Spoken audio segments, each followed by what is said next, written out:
What is going on, everyone, and welcome back to Bears on Tap. Duke, Brandon, and Lucas look forward to putting their meat on the table in 2021 and beyond. Football is finally here. It's officially here. Football season is back, and we are here to cover it for you. Obviously, we don't know if he's in quote-unquote football shape, but me personally, I think he's going to come out super rejuvenated and just absolutely eat people alive.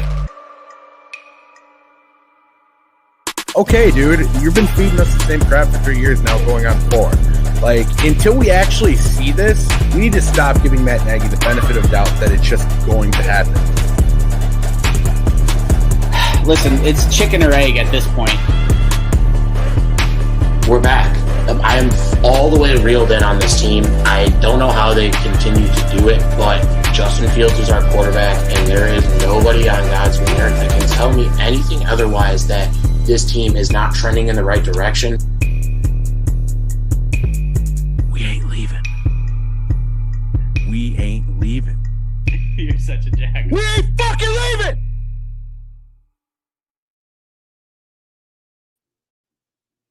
What is going on, everyone, and welcome back to Bears on Tap. You can go ahead and give us a follow at that handle or follow On Tap Sportsnet for all of your Chicago sports needs. I'm Lucas Perfetti. You can follow me at Lucas on Tap or follow Bdon 300, Mr. Brandon Suarez, and that pod guy, Duke Coughlin. Gentlemen, how are we doing today?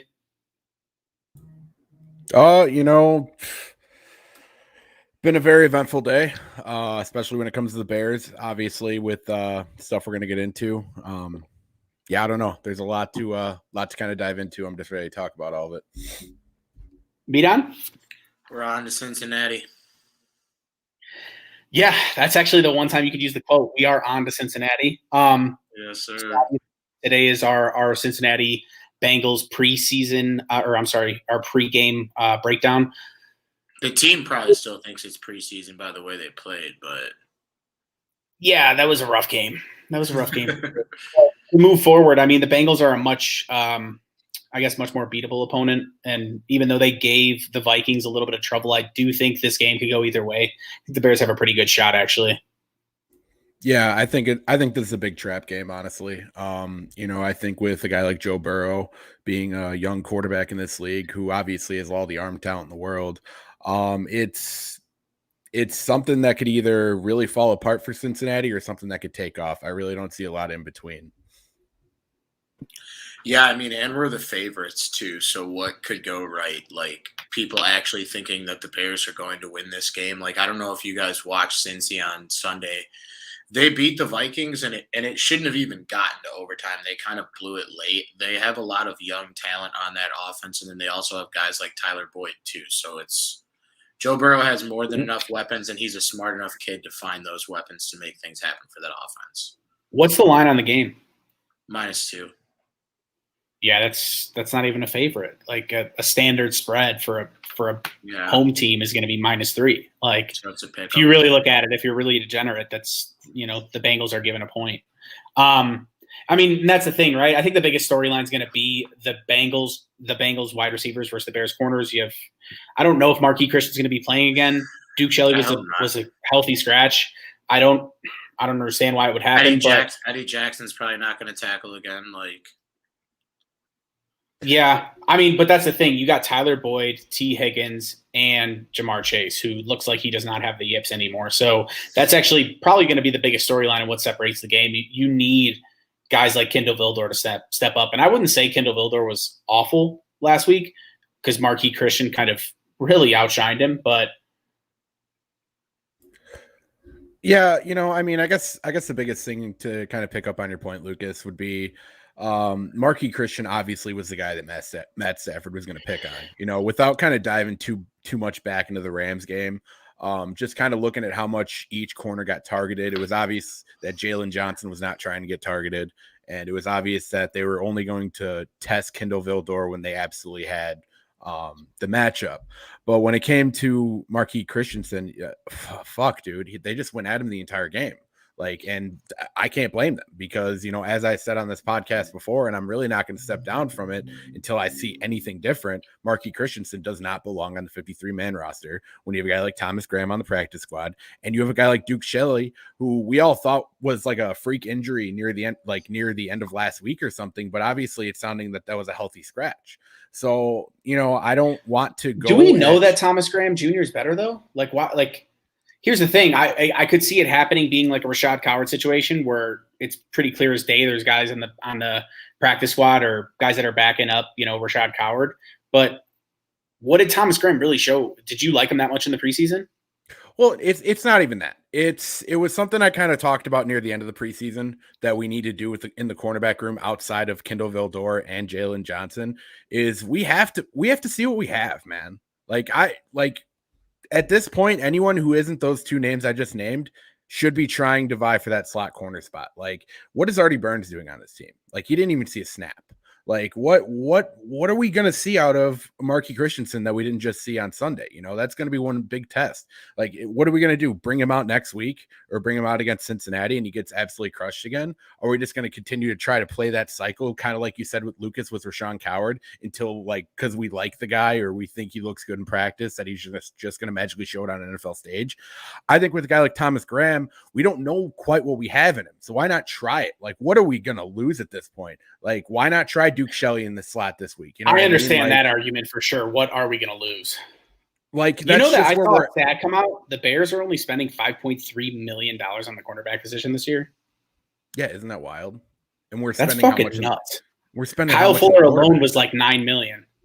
$5.3 million in a cornerback room. Even an average corner. If you think about like a guy like Prince Amukamara 3 years ago, he was getting paid $9 million. Like, that's insane.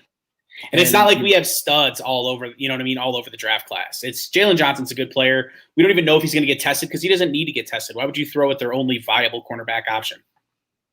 Yeah, exactly. And Cincinnati has no shortage of weapons, you know, kind of like Bdon was saying. They're going to mix it up. They're going to try to go at Marquis Christensen or really anyone who's there at this point as much as they can. And that's why I just don't think it hurts to, you know, have an extra tight end like not dress or something like that, or just you have to find a position where someone can't dress so we can dress more corners, you know, because if it doesn't work for 2 or 3 drives, you got to get someone else in there. You got to get a fresh face. You have to try something. And this is where Sean Desai is going to really get tested as a coordinator. Is he going to stick to his guns with the guys that he likes, or is he going to try to get a group out there that works the best together? You know what I mean? Because that's kind of what happens with, of course, the lap would jump in here when I brought up Sean Desai. But that's kind of the biggest thing that I want to see tested with him, because a lot of good like position coaches, they stick with their guys. And when they become coordinators, that ends up being kind of like a double-edged sword. Because when they stick with their guys too long, because a guy they bought into, a guy they believe in, they end up not being the best player on the roster or the best player available for that position. And that's something that's really going to get tested with Sean. Bdon, what do you think, buddy? I think it just goes back to the way that they've built this roster. And it's like the last 2 years we've spent X amount of dollars on a quarterback and then we go and draft one. You don't pay the people at the cornerback position, which we've talked about as one of the hardest positions in all of sports. You're running backwards trying to guard freaking super athletes. So I don't understand how you can expect productivity from a room that is collectively making $5 million. Like, when the team goes out to the club, they're not in the section. They're going up to the bar to go get their own drinks because they can't even afford the section.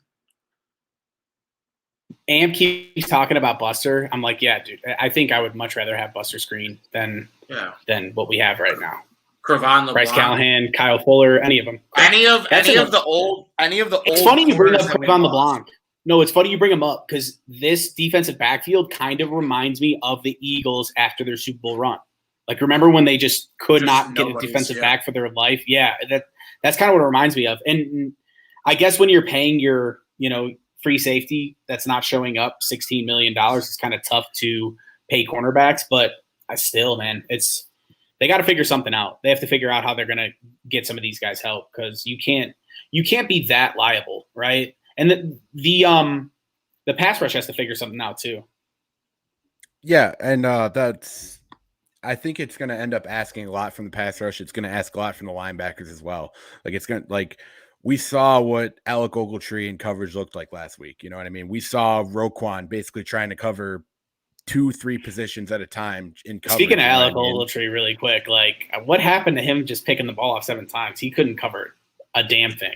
It's because it was in practice. Like, I don't get me wrong, I've always liked Alec Ogletree. I remember when he originally came out in the draft. I really wanted the Bears to grab him, but for, the hype behind him was just ridiculous coming into this season. Like, let's be honest. Like, that's one of those guys that the fans hyped up way too much based on practice. He's the OG All-Pro Quan. He's a linebacker from Georgia.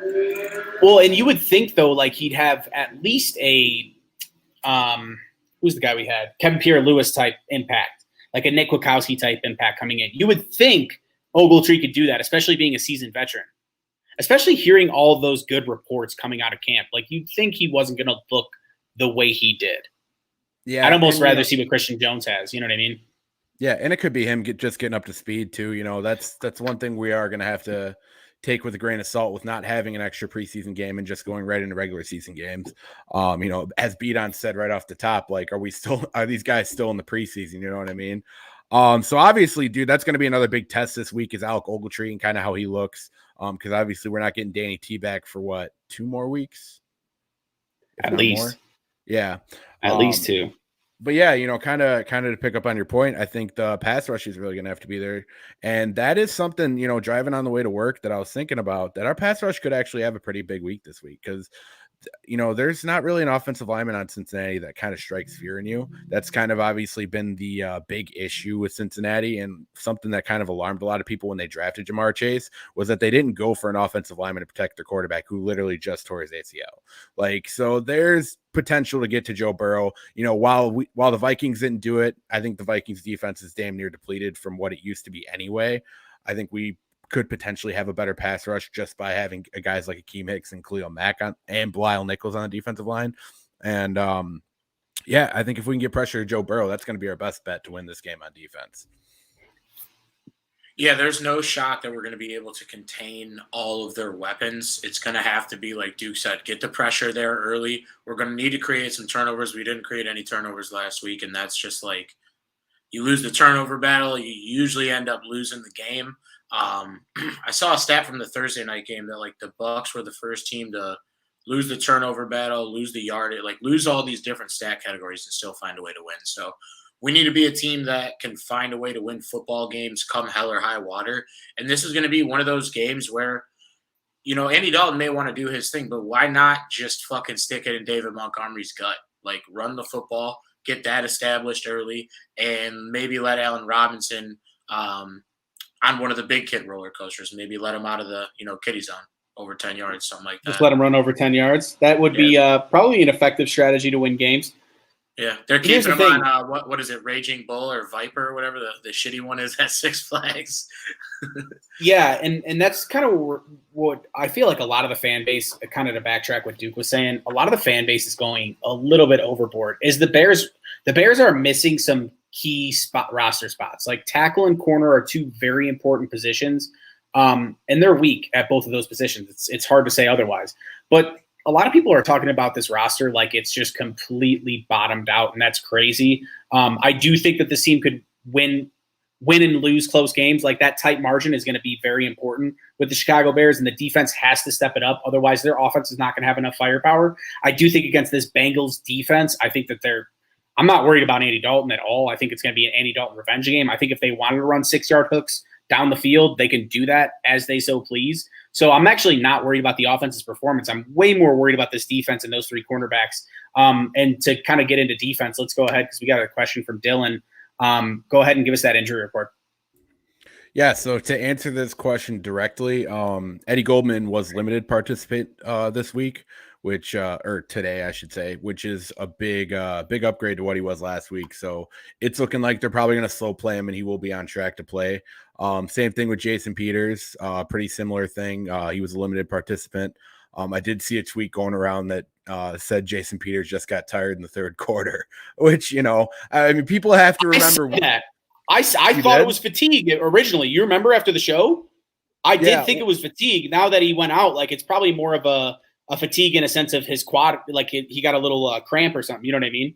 We signed the man out of a movie scene. He was fishing. Like that's where he was. And we didn't sign him until like week 1 of the preseason, damn near. Like it's gonna take him a minute. But honestly, I do have to say, and I'm not gonna go nuts on it, but from what I saw to Jason Peters when he did play, I was actually fairly impressed. Like, like I was saying on the last show, like if he gives us like 65% Jason Peters, that's a pretty good thing to have in your back pocket. To be honest, I thought he showed more flash impressive plays than Charles Leno ever did. And that's, I was upset about Charles Leno leaving, not because I think he's a good player, but because I want to do everything possible to get Justin Fields on the field as quickly as possible and keep him as healthy as possible. But I do think Jason Peters is an upgrade. Will he be able to stay healthy for 16 games? I'm not sure. That's a difficult question. That's a much different question that, Charles Leno actually, he did stay healthy. So. Yeah, then that's going to be the big test when it comes to Peters. But yeah, I do agree. Especially, dude, that blitz pickup. You sent it in the chat a little bit after we recorded last time, and was that just not beautiful? He ate his soul. Yeah, no, he was gone. He showed like 2016 Jason Peters footwork. Footwork's get to the always edge. There. He found a way to be 300 because he's listed at like 340 or something. That's very generous. He's got to be like 360, 380. And he moved like he was 2016 Jason Peters. You're muted, Bdon. I was about to say it's definitely closer to 380, bro. He's a big boy. Dude, but hey, and that's the biggest thing, man. Every great offensive lineman coach will always tell you footwork is number one. That's the number one thing you can have to get out there. But to fly down the rest of this list, Robert Quinn, of course, is on the injury list as well. Limited participant with his back. It seems like it's just been a nagging back injury for him. Marquise Goodwin, Joel Iggy, and Darnell Mooney are all good to go on Wednesday. Hopefully, that's going to be something to monitor, obviously, that they were on the list. But most importantly, and this is a very good point someone made earlier, Khalil Mack was not on the injury report this week. And that's the first time in a while that I can remember that he did not make the injury report. Over a year. He was on the injury report every single game last week. That's actually a good catch. Yeah, I mean, and that's a good sign. Especially he is the injury report. Well, the injury report answers to Khalil Mack. Like, let's be real here. Well, and we know it's kind of BS half the times. Like, it's just like how when we played football, or anyone that played football, it's like, yeah, sometimes guys get days off, and there's no other way to put it than, yeah, I'm going on the injury report today. Oh, it's like the Brady Belichick effect. That's like Brady every year or every game he played for the Patriots. He was on the injured list as like limited or doubtful or something stupid. Tom Brady on the ESPN fantasy app with a Q next to his name forever and ever. That's the same thing with Jimmy Graham. Jimmy Graham never missed a fantasy football game. Always had the Q next to him. Always had it. So many game time decisions. Same thing with Julio Jones, to be honest, man, in the last 5 years. Like, always has the cue, but always finds a way to play. Last year, obviously, Julio just quit. I lost week 1 because I forgot to take him out of my lineup. Just pay. I got housed. I have 3 fantasy leagues, got destroyed in all 3 of them. Really? Lost a majority of my bets, but it was still one of the better weekends I've had in a long time. Like, the Bears lost everything. All that misery was back, so it felt good. Yeah. Well, I'm in 5 leagues. I don't even know how I got here, but I went 3-2, and I went 11-6 on bets. So that was pretty cool. NFL bets, not college football. We won't talk about that. No, it's pretty. To get back to Khalil Mack, I think it's pretty. I'm sorry, man, but at some point, you're paying the guy $30 million, And I've always been one to say, hey, they chip him, they go away from him, they do the same shit with Aaron Donald. They you know what I mean? Like, Aaron Donald is game plan for, Myles Garrett's game plan for. At some point, is he injured or playing uninspired? You know what I mean? You have to ask those questions because we saw his potential in 2018. Even as people that maybe watched West Coast games once in a while and didn't get to see Khalil Mack every Sunday, didn't get to see him on primetime all the time because he was an Oakland Raider. That 2018 season, we know what he's capable of, and he's not performing up to that standard whatsoever. Well, I don't want to be that guy, but that drop off in production magically started as Robert Quinn came in and we got rid of Leonard Floyd. Because even in 2019, Khalil Mack was still kind of on that same run. The defense in 2019 really was. It didn't fall off till last the year. End of the season. The end of the season, I would say. And it was at that point where 2019. our offense was just so dreadful, and it was hitting points where we had to do so much to get back into the playoff race that it kind of felt like, I would never accuse NFL athletes of kind of sending it in, but it hit a point in 2019 where we all kind of knew, like, yeah, we're toast. Like, we're not going back. I can't stress enough this idea of, like, they're professionals, they won't mail it in. Fuck that, bro. Like, these people are human beings. They have human emotions. Actually, I saw some crazy stuff on Twitter with Raheem Mostert. A bunch of 49ers fans are like, his wife were like, please stop, sending death threats to my husband. Garbage. It's ridiculous how insane people get. But I don't know, man. I think these are human beings. Like, they have emotions. They can easily get fed up with a coach or a scheme or whatever, just their situation, and just decide to mail it in, decide to, hey, I'm just going to milk it, as much as people don't want to say that. And I don't think Khalil Mack would do that. I don't think he's not giving effort, but, subconsciously, I think there's a lot of things happening with this team that's all pointing to a major fallout. You look at what Marquise Goodwin's saying, you look at what Bill Lazor's saying. It's not good. It's definitely not a good thing. Well, it's like, how motivated does it make you to see that they're not actually spending money on the defense? And when they do spend money on the defense, it's on jagoffs like Robert Quinn, who are, we're sold a bill of goods and it's not being delivered. Robert Quinn was terrible last year, and I don't anticipate him being any better this year. I think getting rid of Kyle Fuller probably pissed a lot of people off too. That was the dumbest thing they could have done. And then it's just like, we talk about it damn near every week. It's like that $10 million like instantly got allocated to that ginger guy that plays quarterback for us. And now we have 3 quarterbacks, and we really have none because there's a controversy. Because the only good one isn't playing, dude. Exactly, yeah.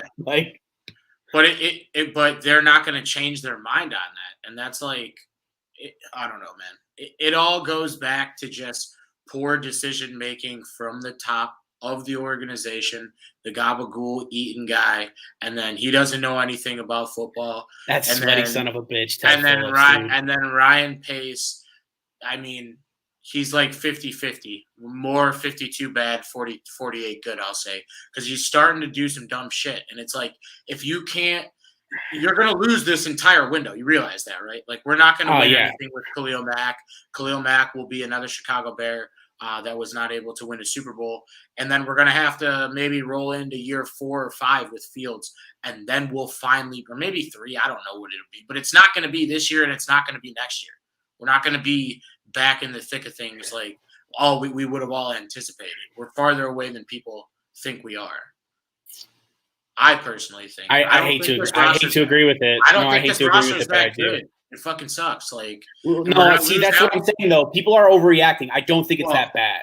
We're gonna lose Allen. We're gonna lose Allen Robinson, and I mean, which we don't use, and he doesn't go over 10 yards. We don't know how to use Cole Kmet. David Montgomery, by the time this team's good, is going to be up for a new contract. Same thing you can anticipate. Like Justin Fields, we won't be as good as we need to be until it's time for him to get a new contract. And then the defense. Yeah, but one good GM, one good coach fixes all that. That's what I'm saying. There's so much talent on this roster. You can't have Eddie Jackson, Khalil Mack, all of them fall off a cliff at the same time. It's just something happened. Something happened. It's very clear. The thing is, though, is I think if it's that type of situation, it's a clean house. It's a fuck you all. You're all going home. Everybody's out. Like, even Uncle Sean, every single person, the water boy, everybody. See you later. Go work for a different team. Well, dude, and that's what makes going into this year so frustrating, and that's probably why a lot of the more optimistic Bears fans probably didn't enjoy this podcast as much, because we all kind of saw this going in. Like, we all saw the second they brought Matt Nagy back and the second they brought Ryan Pace back that this was just going to be more of the same. And it just sucks this much more because we have a guy in Justin Fields who, with a new head coach, with a new GM going into his rookie year, we could have started in week 1 without expectations. You know what I mean? We wouldn't have had to think that we have to save this for another year, that we have to depend on a guy like Andy Dalton to, bring us right away. We could have brought Andy Dalton in, made some moves for some older guys, to get them out the door, because obviously that has to happen eventually. And we could have started fresh. They should have traded Hicks as much as I like him. They should have traded Hicks. That's where the money should have gone. And that's the reality, right? You should not have gotten it, because a lot of people talk about Kyle Fuller and Jimmy Graham, Kyle Fuller and Akeem Hicks also had a very similar contract. And you have more than enough depth. You have so much depth on your D-line that people are picking up your practice squad guys and putting them on their 53-man roster. And listen, I love Akeem Hicks, but you need to make the smart decision in that. And it was not getting rid of Kyle Fuller. And if you want to keep it Hicks and Fuller and get rid of Graham, that's fine too, because if you're only going to use him for 12 plays when you have 5 tight ends on your fucking active roster, which is insane. Well, we could honestly, and that's what Bdon was getting at. Like even Ryan Pace, one target, one catch. Like what the fuck are we doing? What could have solved a lot of that is if we went into the season with Darnell Mooney as our number 1 wide receiver instead of franchise tagging. Yes, that's another guy. Allen Robinson, we could have franchise tagged him and traded him, and we could have got rid of Jimmy Graham, and that would have opened up a ton of money. And gotten yourself another offensive lineman. That's what I mean. A different corner. Like there was a lot of different ways this could have went down, and I wish we would have been given a new regimen to decide how it would have all went down. Obviously, I would have hated seeing a guy like Akeem Hicks go, but if that's the move that we need to make to move on to this next. We need to get past 2018. 2018 isn't going to happen. We're not going to replicate it. And the quicker we accept that, the quicker we can move on with this new franchise quarterback in Justin Fields, who looks like he's going to be fucking awesome and who deserves a coach and a GM who is going to absolutely maximize the hell out of him. And now that you brought that up, I want you to read the Bill Lazor tweet. All right. Because this is, we a lot of us heard the Marquise Goodwin tweet saying like, hey, we played right into Jalen Ramsey's hands, which is actually something Duke said on the post-game show, running all underneath stuff. You have a guy that's very good in short spaces, great at fighting off blocks and making open field tackles, played right into his hands. You were right, Duke. And I did agree with you on that aspect, but I still think he's not overrated in any way, shape, or form. Marquise Goodwin said, like, I don't essentially said, I'm not the guy calling the plays. Like, I don't know why we didn't run past 10 yards, but the Chicago Bears actually just come out. They have the fastest wide receiver core in the entire NFL. And the farthest pass they threw was 16 yards.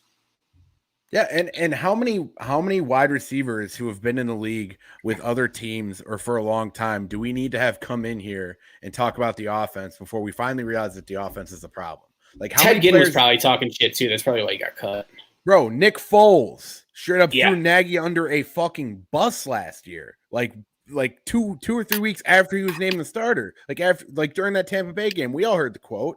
Like that's telling. Like, and I don't understand how people can continue to put their head in the dirt and just continue to blame everyone but the guy who no longer wears a visor, the bald. The only constant over these years. Yeah, exactly, dude. Perfectly said. The only constant. But anyway, I'll get into this quote because Bill Lazor said some interesting things yesterday or today. Yeah, it would still be today. Ron Luce actually wrote up a pretty good piece on it. But the 2 main questions that kind of rose a lot of eyebrows. Question was, based on what he did in week 1, is Justin Fields ready for a full series? Do you think he can handle a full series? Bill Lazor said, I would have said after the preseason that he's moving quickly and ready for whatever's thrown at him. So I don't think anything's changed. That's a pretty big endorsement saying that Bill Lazor probably believes that Justin Fields is ready to go week 1. And then he elaborated as well and said, yeah, so the reasoning behind it. It's not my reasoning. And you understand like the philosophy that Matt Nagy's rolling with Justin. So please don't ask me about it. The official quote was, do you want me to read the official quote? You do it. Now that you got it out. I mean, you left this without the second half, Jagola. Yeah, because I was trying to elaborate on the first part. You mansplained me before I could finish.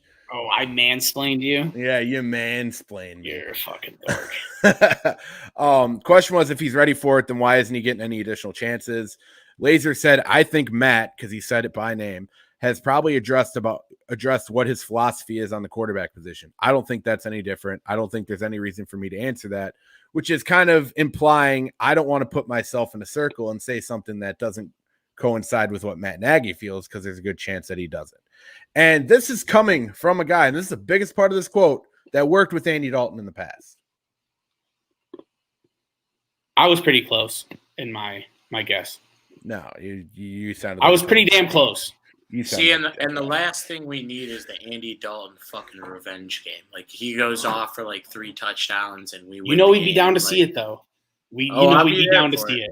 Dude, if he throws 3 touchdowns in the dub, man, I made a bet before the season even started. I'll buy his fucking jersey.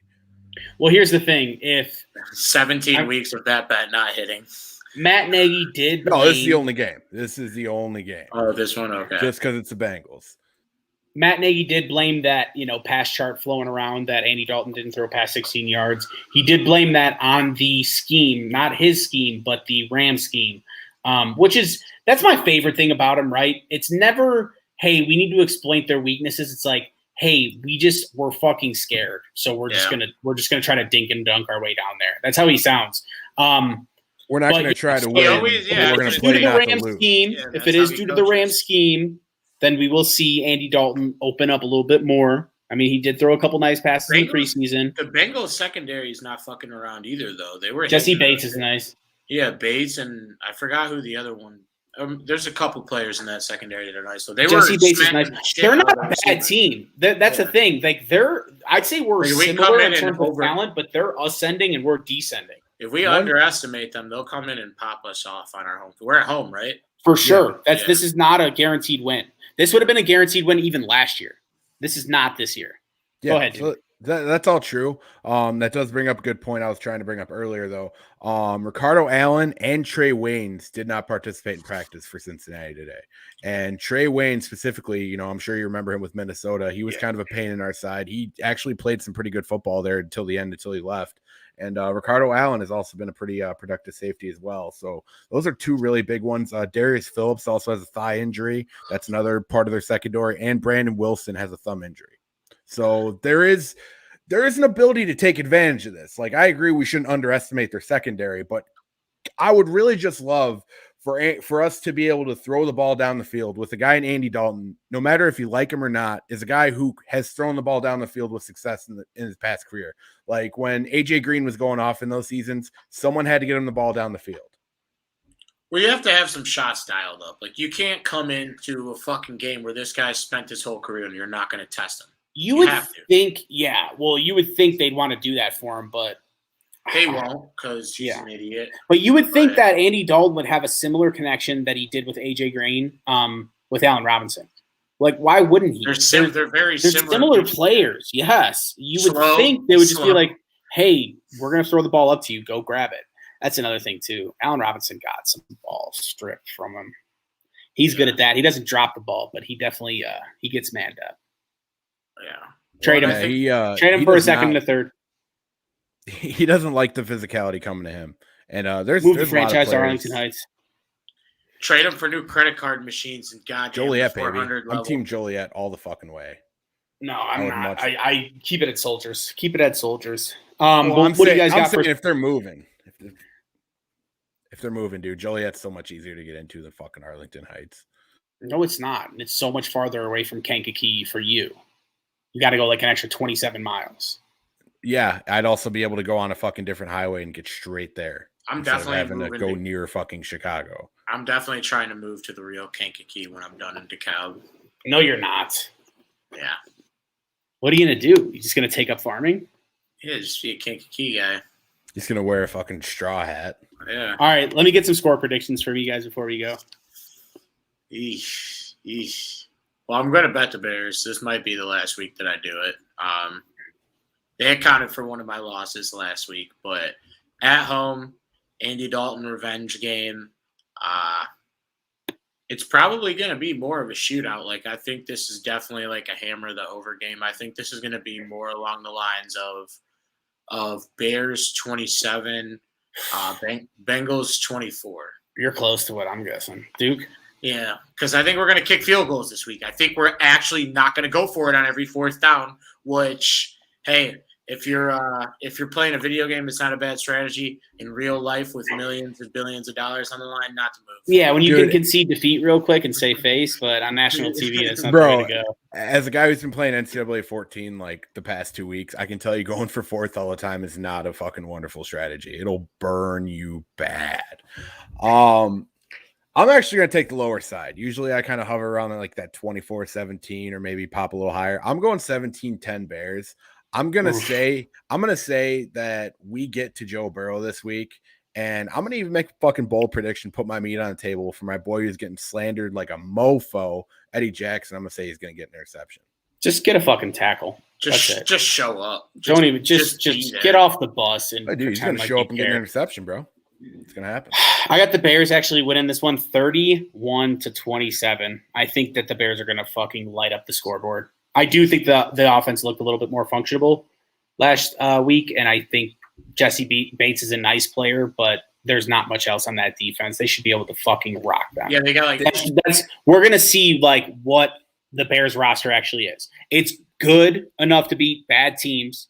It also will let bad teams into games and possibly lose those. Well, yeah. And it's going to get destroyed by good teams. I think that's what we're looking at right now. Until Justin Fields plays, that guy comes in, it's a wild card. I actually heard I heard a really good quote when I was at the NIU press conference this week from Coach Hammock, and he said, "Players win games, coaches lose them." And I like instantly my head popped off, and I'm like, "Oh my god, that's Matt." That's the guy. That's why he's the guy, dude. That's Matt. Yeah, I was like, "That's definitely Matt Nagy, bro." Like. That's why he started over Michael Turner. Yeah, the GOAT. Yeah, oh, and Friday morning, I leave for Ann Arbor, trying to will my team to a victory in front of 110,000 screaming fans against Michigan. So stay tuned for some Huskies content this weekend, and don't be surprised if I'm like calling into the show from my car when I'm coming back on Sunday. I'm gonna try and leave early, but oh my god, who knows how long I'll be back in. We will not let that happen, guys. Don't worry. Thank you guys so much for listening. This is Bears on Tap. Go ahead and give us a follow at that handle. I'm Lucas Perfetti. You can follow me at Lucas on Tap. Also follow Bdon 300, Mr. Brandon Suarez, and check into Huskies on Tap if you're in the DeKalb area. Also, what is that? Fatties. Yeah. Fatties in DeKalb every Tuesday. Live show's been lit. Yeah, it's been live show's been lit for Bdon 300. And also follow that pod guy, Duke, Mr. Duke Coughlin. Definitely check out ontapsportsnet.com for all of your Chicago sports content. We love you guys, and bear down. Bear down. Bear down.